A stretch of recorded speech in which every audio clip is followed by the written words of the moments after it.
During Nebuchadnezzar's second year as king, he had dreams. They bothered him, and he could not sleep. So the king called his wise men to come to him. They used magic and watched the stars. They did this to try to interpret dreams and to learn what would happen in the future. The king wanted them to tell him what he had dreamed. So they came in and stood in front of him. Then the king said to them, "I had a dream that bothers me. I want to know what it means." Then the Chaldeans answered the king. They spoke Aramaic and said, "King, live forever. Please tell your dreams to us, your servants, and then we will tell you what it means." Then King Nebuchadnezzar said to them, "No, you must tell me the dream, and then you must tell me what it means. If you don't, I will give an order for you to be cut to pieces, and I will order your houses to be destroyed until they are nothing but piles of dust and ashes.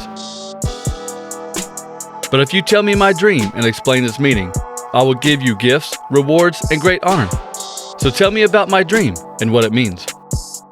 Again, the wise men said to the king, "Please, sir, tell us about the dream, and we will tell you what it means." Then King Nebuchadnezzar answered, "I know that you are trying to get more time. You know that I meant what I said. You know that you will be punished if you don't tell me about my dream. So you have all agreed to lie to me. You are hoping for more time so that I will forget what I want you to do. Now tell me the dream. If you can tell me the dream, I will know that you can tell me what it really means." The Chaldeans answered the king. They said, "There is not a man on earth who can do what the king is asking. No king has ever asked the wise men, the men who do magic, or the Chaldeans to do something like this. Not even the greatest and most powerful king has ever asked his wise men to do such a thing. The king is asking something that is too hard to do. Only the gods could tell the king his dream and what it means, but the gods don't live with people." When the king heard that, he became very angry. So he gave an order for all the wise men of Babylon to be killed. King Nebuchadnezzar's order to kill all the wise men was announced. The king's men were sent to look for Daniel and his friends to kill them. Arioch was the commander of the king's guards. He was going to kill the wise men of Babylon, but Daniel talked to him. Daniel spoke politely to Arioch and said, "Why did the king order such a severe punishment?" Then Arioch explained the whole story about the king's dreams, and Daniel understood. When Daniel heard the story, he went to King Nebuchadnezzar. Daniel asked the king to give him some more time. Then he would tell the king what the dream meant. So Daniel went to his house. He explained the whole story to his friends Hananiah, Mishael, and Azariah. Daniel asked his friends to pray to the God of heaven that God would be kind to them and help them understand this secret. Then Daniel and his friends would not be killed with the other wise men of Babylon. During the night, God explained the secret to Daniel in a vision. Then Daniel praised the God of heaven. He said, "Praise God's name forever and ever. Power and wisdom belong to him. He changes the times and seasons. He gives power to kings, and he takes their power away. He gives wisdom to people so they become wise. He lets people learn things and become wise. He knows hidden secrets that are hard to understand. Light lives with him, so he knows what is in the dark in secret places. God of my ancestors, I thank you and praise you. You gave me wisdom and power. You told us what we asked for. You told us about the king's dream." Then Daniel went to Arioch, the man who King Nebuchadnezzar had chosen to kill the wise men of Babylon. Daniel said to Arioch, "Don't kill the wise men of Babylon. Take me to the king. I will tell him what his dream means." So very quickly, Arioch took Daniel to the king. Arioch said to the king, "I have found a man among the captives from Judah who could tell the king what his dream means." The king asked Daniel a question. He said, "Are you able to tell me about my dream and what it means?" Daniel answered, "King Nebuchadnezzar, no wise man, no man who does magic, and no Chaldean could tell the king the secret things he has asked about. But there is a God in heaven who tells secret things. God has given King Nebuchadnezzar dreams to show him what will happen later. This was your dream, and this is what you saw while lying on your bed. King, as you were lying there on your bed, you began thinking about what might happen in the future. God can tell people about secret things. He has shown you what will happen in the future. God also told this secret to me, not because I have greater wisdom than other men, but so that you, king, may know what it means. In that way, you will understand what went through your mind. King, in your dream you saw a large statue in front of you that was very large and shiny. It was very impressive. The head of the statue was made from pure gold. Its chest and the arms were made from silver. The belly and upper part of the legs were made from bronze. The lower part of the legs was made from iron. Its feet were made partly of iron and partly of clay. While you were looking at the statue, you saw a rock that was cut loose, but not by human hands. Then a rock hit the statue on its feet of iron and clay and smashed them. Then the iron, the clay, the bronze, the silver, and the gold broke to pieces, all at the same time. And all the pieces became like chaff on the threshing floor in the summertime. The wind blew them away, and there was nothing left. No one could tell that a statue had ever been there. Then the rock that hit the statue became a very large mountain and filled up the whole earth. That was your dream. Now we will tell the king what it means. King, you are the most important king. The God of heaven has given you a kingdom, power, strength, and glory. He has given you control, and you rule over people and the wild animals and the birds. Wherever they live, God has made you ruler over them all. King Nebuchadnezzar, you are that head of gold on the statue. Another kingdom will come after you, but it will not be as great as your kingdom. Next, a third kingdom will rule over the earth. That is the bronze part. Then there will be a fourth kingdom. That kingdom will be strong like iron. Just as iron breaks things and smashes them to pieces, that fourth kingdom will break all the other kingdoms and smash them to pieces.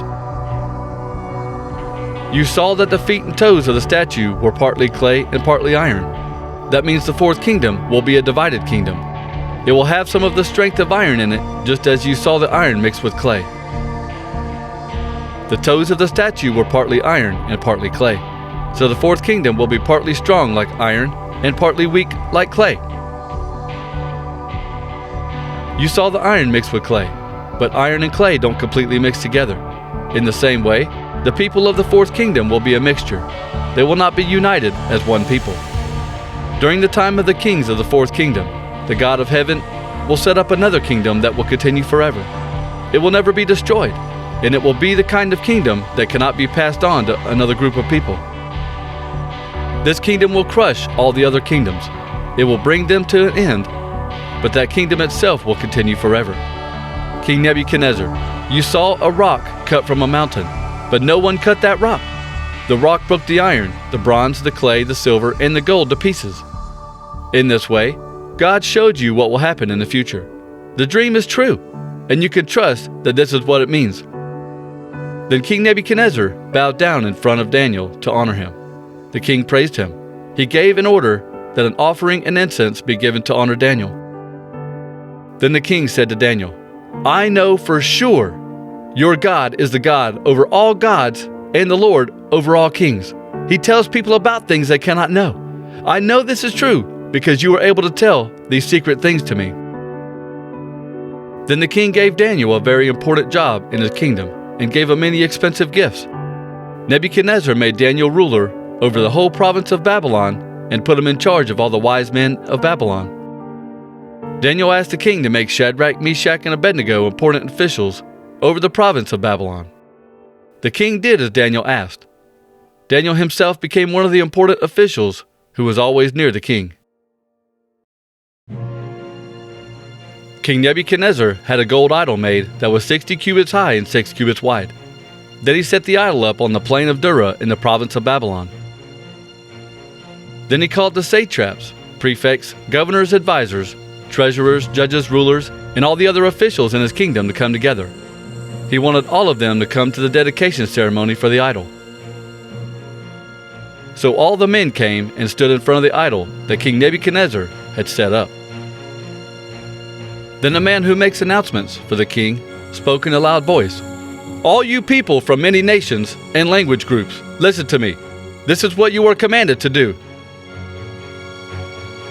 You must bow down as soon as you hear the sound of all the musical instruments.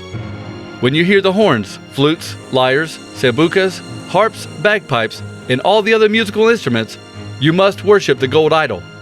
King Nebuchadnezzar has set this idol up. Whoever does not bow down and worship this gold idol will immediately be thrown into a very hot furnace." As soon as they heard the sound of the horns, flutes, lyres, sambucas, bagpipes, and all the other musical instruments, they bowed down and worshiped the gold idol. All the peoples, nations, and different language groups there worshiped the gold idol that King Nebuchadnezzar had set up. Then some of the Chaldeans came up to the king and began speaking against the people from Judah. They said, "King, may you live forever! King, you gave a command. You said that everyone who hears the sound of the horns, flutes, lyres, sambucas, harps, bagpipes, and all the other musical instruments must bow down and worship the gold idol. And you also said that whoever does not bow down and worship the gold idol will be thrown into a very hot furnace. There are some Judeans who you made important officials in the province of Babylon that ignored your order, king. Their names are Shadrach, Meshach, and Abednego. They don't worship your gods, and they didn't bow down to worship the gold idol you set up." Nebuchadnezzar became very angry. He called for Shadrach, Meshach, and Abednego, so they were brought to him. And Nebuchadnezzar said to them, "Shadrach, Meshach, and Abednego, is it true that you don't worship my gods? And is it true that you didn't bow down and worship the gold idol I have set up? Now, when you hear the sound of horns, flutes, lyres, sambucas, harps, bagpipes, and all the other musical instruments, you must bow down and worship the gold idol. If you are ready to worship the idol I have made, that is good. But if you don't worship it, you will be thrown very quickly into the hot furnace. Then no God will be able to save you from my power." Shadrach, Meshach, and Abednego answered the king, "Nebuchadnezzar, we don't need to explain these things to you. If you throw us into a hot furnace, the God we serve can save us. And if he wants to, he can save us from your power. But even if God does not save us, we want you to know, king, that we refuse to serve your gods. We will not worship the gold idol you have set up." Then Nebuchadnezzar became very angry with Shadrach, Meshach, and Abednego. He gave an order for the oven to be heated 7 times hotter than it usually was. Then he commanded some of the strongest soldiers in his army to tie up Shadrach, Meshach, and Abednego. He told the soldiers to throw them into the hot furnace. So Shadrach, Meshach, and Abednego were tied up and thrown into the hot furnace. They were wearing the robes, pants, cloth caps, and other clothes. The king was very angry when he gave the command, so the soldiers quickly made the furnace very hot. The fire was so hot that the flames killed the strong soldiers. They were killed when they went close to the fire to throw in Shadrach, Meshach, and Abednego. Shadrach, Meshach, and Abednego fell into the fire. They were tied up very tightly. Then King Nebuchadnezzar jumped to his feet. He was very surprised, and he asked his advisors, "We tied only 3 men, and we threw only 3 men into the fire. Is that right?" His advisor said, "Yes, king." The king said, "Look, I see 4 men walking around in the fire. They're not tied up, and they're not burned. The 4th man looks like an angel." Then Nebuchadnezzar went to the opening of the hot furnace. He shouted, "Shadrach, Meshach, and Abednego, come out! Servants of the Most High God, come here!" So Shadrach, Meshach, and Abednego came out of the fire. When they came out, the satraps, prefects, governors, and royal advisors crowded around them. They could see that the fire had not burned Shadrach, Meshach, and Abednego. Their bodies were not burned at all. Their hair was not burned, and their robes were not burned. They didn't even smell as if they had been near a fire. Then Nebuchadnezzar said, "Praise the God of Shadrach, Meshach, and Abednego. Their God has sent his angel and saved his servants from the fire. These 3 men trusted their God and refused to obey my command. They were willing to die instead of serving or worshiping any other god. So I now make this law.